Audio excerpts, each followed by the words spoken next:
Sabe a palavra paradigma? A gente escuta ela por aí o tempo todo, né?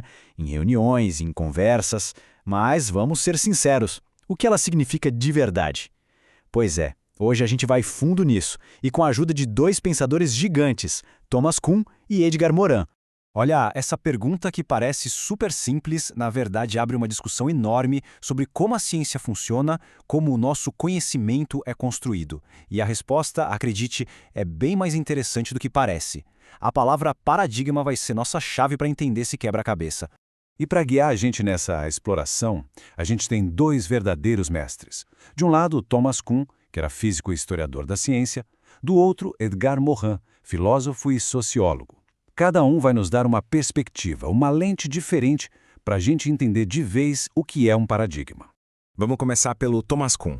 Para ele, a ideia de paradigma é, na verdade, bem pé no chão. Pensa num paradigma como se fosse o livro de regras de um jogo. Dentro de uma área da ciência, tipo a física, é o paradigma que diz quais são os problemas que importam e, mais importante, como é que se joga para resolver esses problemas.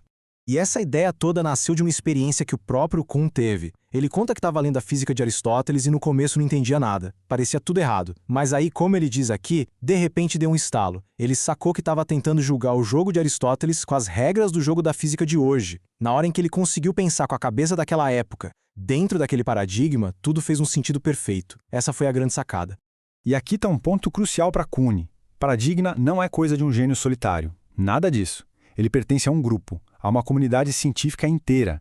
É esse acordo coletivo sobre as regras do jogo que permite que a ciência avance no dia a dia, fazendo o que ele chamava de ciência normal.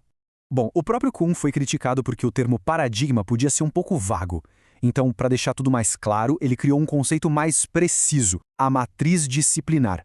A melhor forma de pensar nisso é como se fosse uma caixa de ferramentas completa, que todo cientista de uma área específica tem e sabe como usar. E o que tem nessa caixa de ferramentas? Basicamente, 4 coisas. Primeiro, as generalizações simbólicas. São as fórmulas clássicas, tipo F é igual a ma, que todo mundo da área usa sem nem pensar.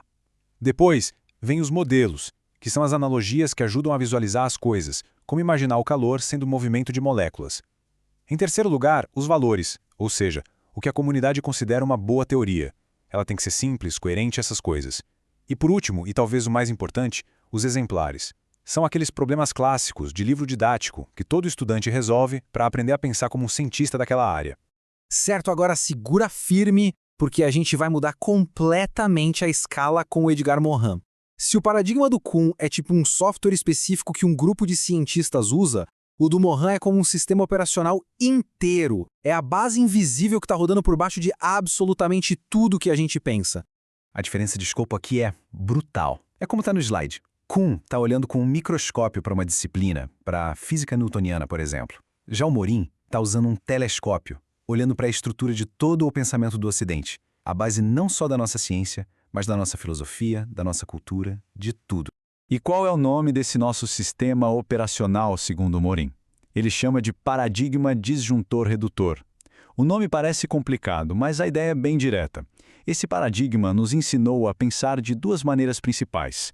Primeiro, separando as coisas em caixinhas que não se conversam, é a disjunção, tipo, separar o ser humano da natureza. E segundo, tentando entender o todo olhando só para as partes, que é a redução. A gente desmonta o relógio para entender as peças e esquece de ver como ele funciona como um todo. E o que torna o paradigma de Morin tão poderoso é que ele é invisível. Ele age no nosso inconsciente, ditando o que a gente considera lógico ou óbvio. Ele funciona como um filtro, sabe? Deixando de fora tudo aquilo que não se encaixa na sua lógica. No fundo, ele não só descreve a realidade, ele cria a nossa sensação de realidade. E por ser tão profundo, é quase impossível a gente lutar contra ele diretamente. Ok, agora que a gente já entendeu a visão de cada um, chegou a hora de colocar os dois frente a frente. Vamos ver onde as ideias deles se chocam e, mais importante ainda, onde elas se completam. Essa tabela resume tudo perfeitamente. Vamos passar por ela rapidinho. No escopo, como a gente viu, Kuhn em específico, focado numa disciplina. Morin em geral, pega uma cultura inteira. Na função, o paradigma de Kuhn dá as ferramentas práticas para a ciência. O de Morin dá as regras mais básicas do nosso pensar. Na visibilidade, o de Kuhn a gente até consegue enxergar, nos livros, nas fórmulas. O de Morin é totalmente invisível, está no nosso inconsciente. E na mudança? Para Kuhn, ela vem como uma revolução científica, tipo a de Copérnico. Para Morin, a coisa é muito maior. É o colapso de uma visão de mundo inteira. E aí? No final das contas, quem está certo? Kuhn ou Morin? A questão não é bem essa.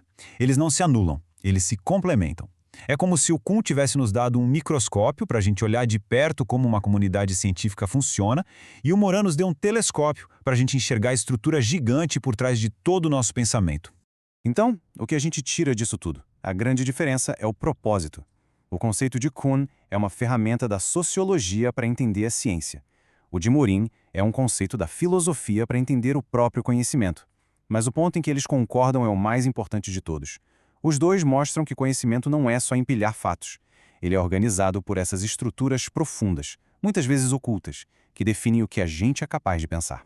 E isso tudo nos leva a uma última pergunta, que talvez seja a mais provocadora.